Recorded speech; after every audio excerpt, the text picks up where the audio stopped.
Good morning students. सो बेटा next है हम अपने को प्रोसैस ऑफ क्रैडिट क्रिएशन कि बैंक्स ने जोड़े एक्चुअली क्रैडिट नू क्रिएट किद्दां करते हैं। So process of credit creation single banking system तो मल्टीपल बैंकिंग सिस्टम आप दो फॉर्म के इनू स्टडी करना है। ठीक है, वैसे सिंगल बैंकिंग सिस्टम हुंदा नहीं है पर वो पहला थानू फॉर सिंपलीफिकेशन एक बैंक के नाल प्रोसैस नू समझाऊगा, फिर उस तो बाद आपां उहनूं मल्टीपल बैंकिंग ते भी इंप्लॉय कर लांगे। So single banking system means there is only one bank in the economy, all transactions are done by this very bank. So banks ने जदों क्रैडिट क्रिएशन करनी है सानू दो गल्लां दी इत्थे ध्यान च रखना होगा कि we should know what is primary deposits and what are the secondary deposits. ठीक है, सो क्रैडिट मल्टीप्लायर है जिहड़ा या क्रैडिट क्रिएशन है जिहड़ी उहदी प्रोसैस चलदी किवें है, वो कैश रिजर्व रेशो ते चलूगी। ठीक है, हुण जिवें अपने कोले आ गया कि आ है राउंड, ठीक है, आ गए जी प्राइमरी डिपॉजिट, आ गई मेरी CRR, आ गए सेकेंडरी डिपॉजिट्स। ठीक है, हुण राउंड 1 2 3 4 मान लो मैं 10,000 रुपया बैंक च जमा करवाया है। ठीक है, चलो इन्हें 1000 की एग्जाम्पल है 1000। ठीक है, CRR अस्सी ले लीजिए 10%। ठीक है, हुण 1000 का जो प्राइमरी डिपॉजिट है मैं 10% मतलब 100 रुपया रख के मैं किन्ने का लोन क्रिएट करूँ, 900 का। ठीक है, हुण ये 900 रुपया जदों क्रिएट होगा ये कित्थे चला जाऊगा, मिस्टर जो भी है AB ਉਹਦੇ थ्रू बैंक ਦੇ ਵਿੱਚ चला जाऊगा। इस 900 ਚੋਂ 10% 90 रुपए रख के 810 रुपए का ਆਪਾਂ ਉਹਨੂੰ लोन दे देना है। देखो लोन की प्रोसैस की होगी जदों आ बैंक है अपने कोले, बैंक Z ले लो। ठीक है, person A comes to bank, ठीक है, टू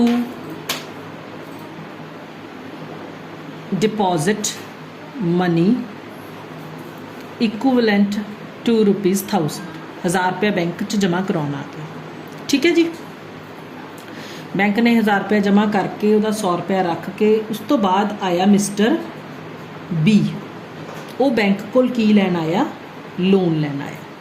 बैंक उन्होंने लोन कैश फॉर्म च नहीं दूगा, बैंक की करूगा ਉਹਦੇ नाम ते एक अकाउंट खोल दूगा, उन्होंने एक चैक इशू करूगा किन्ने दा 900 रुपए का, क्योंकि bank call at the most 1000 रुपए विचों 100 रुपया तो बैंक ने CRR की फॉर्म च रखना है। बैंक 900 रुपए का ही लोन है जिहड़ा वो मिस्टर B नूं दे सकता है। हुण mister B they account which किन्ने पैसे आ गए ने 900, बैंक तो एको ही है इसलिए इत्थे ही वो 900 रुपया जमा होगा। हुण मिस्टर B नूं वो अमाउंट गई है as a cheque, mister B ने वो पैसे देने ने मिस्टर C नूं। ठीक है, हुण मिस्टर C नूं वो अपनी पेमेंट कर दूगा 900 रुपए की, वो 900 रुपया आ गया जी बैंक को। हुण बैंक ने 900 च 90 रुपए रख के 810 का होर लोन दे देना है। कोई मिस्टर D आ गया लोन लैन, ਉਹਨੂੰ चैक दे थ्रू पैसे दे दिते, उन्हें मिस्टर E नूं पैसे देने सी। उन्हें मिस्टर E गया टू बैंक, बैंक च उन्हें किन्ने पैसे जमा करा दिते जी 810 चो 81 रुपए रख के असी दे देने ने 729 का लोन। फिर 729 विचों ये 729 इत्थे आ जाने, 729 विचों 72 72.9 आऊगा 73 रुपए। ठीक है, जिन्ने भी बचते हैं इत्थे आ जाएंगे इदा। So this process will keep on moving कदों तक, जदों तक इत्थे टोटल 10,000 का प्राइमरी डिपॉजिट होगा, 1,000 रुपए के CRR होंगे तो 9,000 के सेकेंडरी डिपॉजिट्स होंगे। इट मीनस बैंक की करता है 1,000 रुपए के नाल 10,000 तक का लोन है जिहड़ा वो क्रिएट कर दिंदा है। देखो बैंक को इनिशियली आया सी 1000 रुपया, 9,000 दे उन्हें सेकेंडरी डिपॉजिट क्रिएट किते। इट मीनस बैंक ने 10,000 दे टोटल डिपॉजिट्स क्रिएट कर ले। टोटल डिपॉजिट्स किन्ने क्रिएट हो गए 1000, primary deposits, secondary deposit 9000, total deposits 10,000। ठीक है, हुण जो बुक दे विच लिखिया होया मैं तुहानूं जो मैं थानू इस तरह के नाल ईजी लैंग्वेज समझाया वही बुक च लिखा हुआ। देखो कहते suppose a person deposits ₹1000 in a bank. एक बंदा बैंक च 1000 रुपया जमा कराउण आंदा है टू द बैंक। ये 1000 रुपया की है, प्राइमरी डिपॉजिट्स है या कैश डिपॉजिट है। बैंक नूं पता है एक्सपीरियंस तो कि सारे बंदे नाल दी नाल अपना पैसा नहीं कढाउंदे एट वन टाइम, इसलिए बैंक उस विचों 10% टोटल डिपॉजिट्स विचों कैश फॉर्म च रख के बाकी दा अमाउंट एज अ लोन दे दिंदा है। सो इस एग्जाम्पल विच जिहड़ा 100 रुपया है वो कैश रिजर्व है तो बाकी 900 है it is given as a loan to mister A. Bank mister A नूं लोन कैश च नहीं दिंदा, उहदे नाम ते एक करंट अकाउंट खोल दिंदा है तो वह 900 रुपया उन्होंने क्रैडिट कर दिंदा है।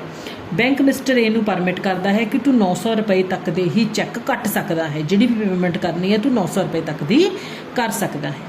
मान लो मिस्टर ए ने मिस्टर बी नूं भी पैसे देने सी, मिस्टर ए मिस्टर बी नूं चैक दे दिंदा है 900 रुपये का। मिस्टर बी हुण इक्को ही बैंक है पूरे इकोनमी दे विच, इसलिए मिस्टर बी ही करूगा पैसे लैके बैंक च आऊगा, इत्थे वो पैसे जमा करवा दूगा 900 रुपया। ठीक है, बैंक इस 900 विचों 90 रुपये रख के 810 का लोन दे दूगा टू मिस्टर सी, जिहड़ा मिस्टर सी लैण आया सी।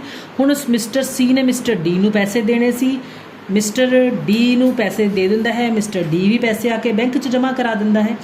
सो बेटा ये प्रोसैस है जिहड़ी क्रेडिट क्रिएशन दी, थोड़े दिमाग च गल इत्थे आनी चाहिए है कि अगर मिस्टर डी जिन्हों पेमेंट की है या जिन्हों मिस्टर ए ने मिस्टर बी नूं पेमेंट की, जे वो मिस्टर बी बैंक च पैसा नहीं लैके आउंदा तां यह क्रिएशन क्रेडिट क्रिएशन की प्रोसैस च किते ना किते स्टॉप लगूगा।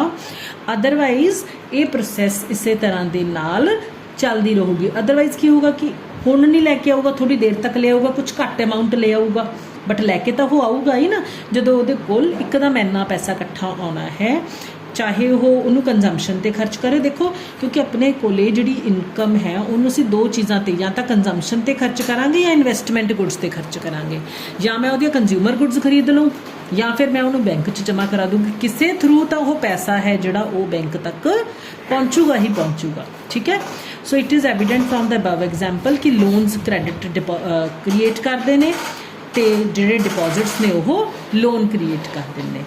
सो टोटल किन्ने का क्रेडिट क्रिएट होया जी 9000 का। टोटल बैंक डिपॉजिट्स किन्ने दे होए 1000 + 9000 10000 दी। So total credit created will be 10,000 out of which 1000 will be kept as cash reserve ratio and 9000 will constitute loans और द सेकेंडरी डिपॉजिट्स। आ है credit equation and credit multiplier. बस CRR primary deposit to total primary deposits किन्ने सी 1000 दे, total deposits किन्ने सी 10,000 दे। 1/10 मतलब 10% की है साडी CRR दी रेशियो। मतलब तुसी इस तो इनू भी कट सकते हो, इस तो इनू भी कट सकते हो, इस तो इनू भी कट सकते हो। ठीक है, आ सारा तुसी कुछ नहीं करना, बस वो जिथे मैं जिन्ना थानू करवा दिता वो ठीक है।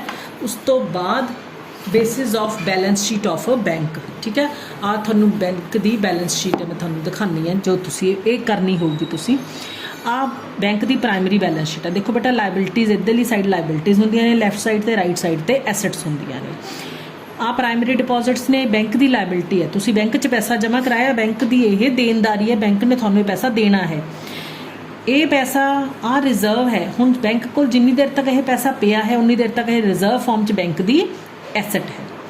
हुण नैक्सट की होया 900 रुपया होर आ गया बैंक च। हुण बैंक के डिपॉजिट किन्ने हो गए 1900 दे। हुण बैंक का 1000 रुपया रिजर्व 900 रुपये का बैंक ने लोन दिता, टोटल 1900। सो बैंक की जिवें फाइनल बैलेंस शीट देखा तो पहला 1000 का डिपॉजिट आया, फिर 900 800 का 729। इस तरह के नाल इधर रिजर्व 1000 900 800 का 729। बैलेंस शीट का मतलब है बेटा balance sheet is always balanced. इहदी लैफ्ट साइड ते राइट साइड दोनों आपस च बराबर होंदियां ने। ठीक है, liabilities are equal to assets every time. So this is banks final balance sheet. ठीक है, credit creation by multiple banking system this we will do tomorrow. Till then goodbye बेटा, हैव अ नाइस टाइम।